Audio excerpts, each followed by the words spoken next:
15 मई 2025 यवतमल के जंगल में सुबह पुलिस को एक आधी जली हुई लाश मिली थी। उस लाश का चेहरा इतनी बुरी तरीके से जल चुका था कि पहचान कर पाना ऑलमोस्ट इम्पॉसिबल था उसे। और सबसे बड़ी बात, पुलिस के पास किसी भी मिसिंग पर्सन की रिपोर्ट नहीं थी। तो फिर पुलिस ने उस लाश की आइडेंटिटी कैसे पता लगाई, वो कातिल तक कैसे पहुंची, और सबसे इम्पोर्टेंट, उस लाश का शांतनु नाम के आदमी से क्या कनेक्शन था।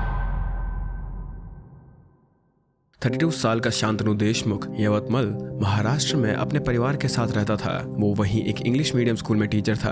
अपने काइंड, चेयरफुल और टॉकटिव नेचर के चलते उसके स्कूल के स्टाफ के साथ बहुत अच्छी बॉन्डिंग थी, स्पेशली स्कूल के प्रिंसिपल निधि तिवारी के साथ, जिनके साथ उसका कनेक्शन और भी गहरा होता गया। निधि भी एक स्मार्ट और डीपली केयरिंग लड़की थी।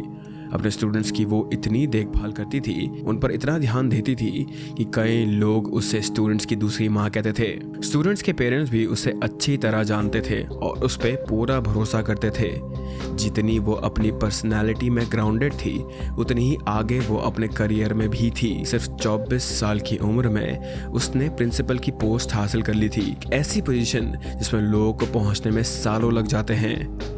वो अपने स्टाफ के साथ भी अच्छी तरह से घुल मिल जाती थी और शांतनु के साथ साथ उसकी दोस्ती भी काफी अच्छी थी, बिल्कुल जेन्युइन, एक नेचुरली ब्लूमिंग होने वाली फ्रेंडशिप। इनिशियली उनकी दोस्ती सिर्फ प्रोफेशनल बाउंड्रीज तक सीमित थी, लेकिन धीरे धीरे ये रिश्ता प्यार में बदल गया। अब वो अपना ज्यादातर समय एक दूसरे के साथ बिताते थे। इवेंचुअली दोनों ने शादी का फैसला किया। उनका रिलेशनशिप बाहर से तो परफेक्ट लग रहा था, but behind the scenes there was one big red flag, Shantanu का ड्रिंकिंग एडिक्शन, जिससे निधि पूरी तरह से अनजान थी। इसी वजह से शांतनु की फैमिली भी उससे परेशान रहती थी और उन्होंने शांतनु और निधि के रिश्ते को भी कोई सपोर्ट नहीं किया था और उन्हें शादी के बाद अलग रहने के लिए कह दिया था। 2024 में शांतनु और निधि ने शादी कर ली थी और अपने परिवार से अलग रहने लगे थे ये लोग। शुरुआत के कुछ हफ्तों तक सब कुछ ठीक था, लेकिन जल्द ही उनका ये हनीमून फेज खत्म हो गया था और निधि को शांतनु के दारू के नशे की सच्चाई पता चल गई थी। She was shocked। शादी से पहले शांतनु स्कूल में और निधि से मिलने के वक्त हमेशा सोबर रहता था। निधि को कभी शक भी नहीं हुआ था कि वो इतना ज्यादा ड्रंकर्ड है। उसके दोस्तों का एक ग्रुप भी था जिनके साथ वो रेगुलरली दारू पिया करता था। शांतनु की सच्चाई पता चलने के बाद दोनों के बीच फ्रीक्वेंटली झगड़े होने लगे थे। जब उसके पास पैसे खत्म हो जाते तो वो दारू के लिए निधि से पैसे मांगता था और न देने पर उस पर हाथ उठाता था। शुरुआत में तो निधि ने पैसे दिए, शांतनु को समझाने की कोशिश भी की, उसका पीटना तक सहा, लेकिन उसका ब्रेकिंग पॉइंट तब आया जब शांतनु ने उसके फोन में क्लिक किए हुए निधि के कुछ inappropriate photos and videos internet पे डालने की धमकी दी। She could not believe what he was saying. उसका खुद का हस्बैंड उसे धमकी दे रहा था। उसके लिए सब अनबेयरेबल था। उस वक्त निधि ने डर के मारे उसे पैसे दे दिए थे, लेकिन अब ये धमकियां फ्रीक्वेंट हो गई थी। फाइनली निधि का पेशेंस खत्म हो चुका था। शी रियलाइज कि शांतनु दारू पीना कभी नहीं छोड़ेगा, इसीलिए उसने अपने हस्बैंड का खून करने का प्लान शुरू करा।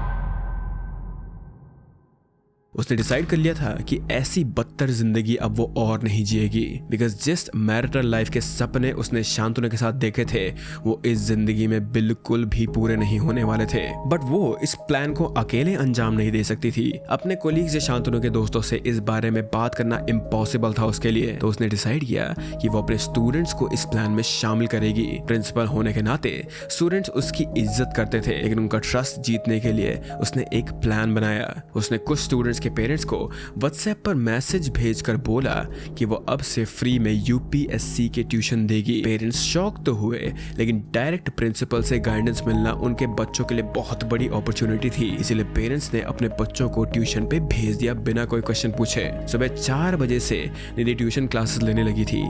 धीरे धीरे उसने 3 स्पेसिफिक स्टूडेंट्स को एक्स्ट्रा अटेंशन देना शुरू किया। स्कूल में भी उन्हें ही सबसे ज्यादा प्रायोरिटी मिलती थी। स्टूडेंट्स के लिए भी प्रिंसिपल की स्पेशल अटेंशन किसी अवार्ड से कम नहीं थी, सो दे वर वेरी हैप्पी। फिर निधि ने उन स्टूडेंट्स को शांतनु की धमकी और हाथ उठाने के बारे में बताकर सिंपैथी गेन की और ग्रेजुअली उन्हें भी अपने प्लान में शामिल कर लिया था उसने। एट द सेम टाइम उसने ऑनलाइन ये चीज सर्च करी थी, हाउ टू मेक पॉइजन। वो अब अपने प्लान को अंजाम देने के लिए पूरी तरीके से रेडी थी। 13 मई को निधि ने सुबह मार्केट से धतूरा के सीड्स खरीदे। यूजुअली धतूरा के फूल शंकर भगवान को चढ़ाए जाते हैं, बट इट्स वेरी पॉइजनस। उसने उन सीड्स का पेस्ट बनाया और उसके साथ 15 पैरासीटामोल टैबलेट्स मिलाकर पाइनएप्पल मिल्क शेक बनाया और नशे में डूबे शांतनु को पिला दिया ये, और सिर्फ 2 घंटे में शांतनु की डेथ हो गई थी। बट निधि का प्लान अभी पूरा नहीं हुआ था। वो शांतनु की लाश को घर पे नहीं छोड़ सकती थी। रात के अराउंड 2 बजे उसने 3 स्टूडेंट्स को बुलाया और गाड़ी से ले जाकर शांतनु की लाश शहर से दूर चौसाला फॉरेस्ट में डंप कर दी। लेकिन अब भी उसे डर था कि कहीं पुलिस चेहरे से शांतनु की पहचान न कर ले।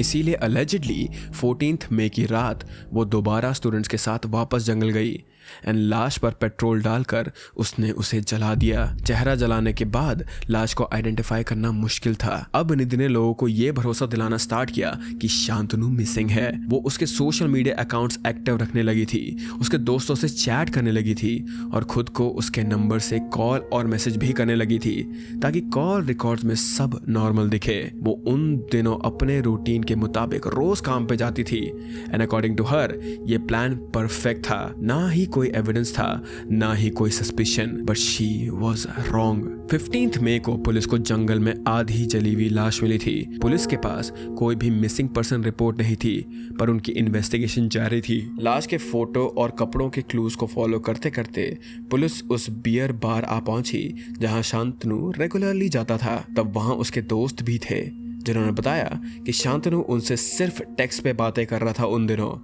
वो उनसे मिलता नहीं था और वो अब बार भी नहीं आता था। शांतनु के दोस्तों ने पुलिस को उसकी एक फोटो दिखाई एंड उस फोटो में उसने जो शर्ट पहनी थी वो जली हुई बॉडी के शर्ट से मैच हो रही थी। ये पुलिस के लिए पहला कॉन्क्रीट क्लू था। शांतनु के घर का एड्रेस लेकर जब पुलिस उसके घर पहुंची तब निधि ने कोऑपरेशन करने से मना कर दिया। वो पुलिस के पूछे गए किसी भी सवाल का जवाब ठीक से नहीं दे रही थी। घर के तलाशी के दौरान पुलिस को शांतनु की अंडरवेयर मिली और वो भी लाश के अंडरवेयर से सिमिलरली मिलती जुलती थी। अब पुलिस के पास निधि को इंटेरोगेट करने के लिए काफी सबूत थे। निधि को भी समझ आ गया था कि वो पुलिस को और गुमराह नहीं कर सकती है। इंटेरोगेशन के दौरान उसने अपना जुर्म कन्फेस किया। उसने बताया कि शांतनु की नशे की आदत, धमकी और मारपीट से परेशान होकर उसने उसका खून कर दिया। पुलिस ने उन 3 स्टूडेंट को भी गिरफ्तार किया जिन्होंने शांतनु की लाश जंगल में फेंकने में मदद करी थी। माइनर होने के कारण पुलिस ने उनकी आइडेंटिटी रिवील नहीं करी है यहाँ पर। और इसी तरह ये पूरा का पूरा प्रिंसिपल और 3 स्टूडेंट्स का केस रिजॉल्व हुआ था।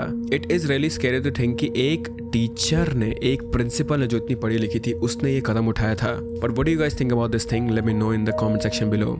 इसी के साथ ये केस अभी यहाँ पे रिजॉल्व हो चुका है and I hope that you guys are happy and healthy and मैं मिलता हूँ तुम लोगों से अब अगले केस में। Bye bye.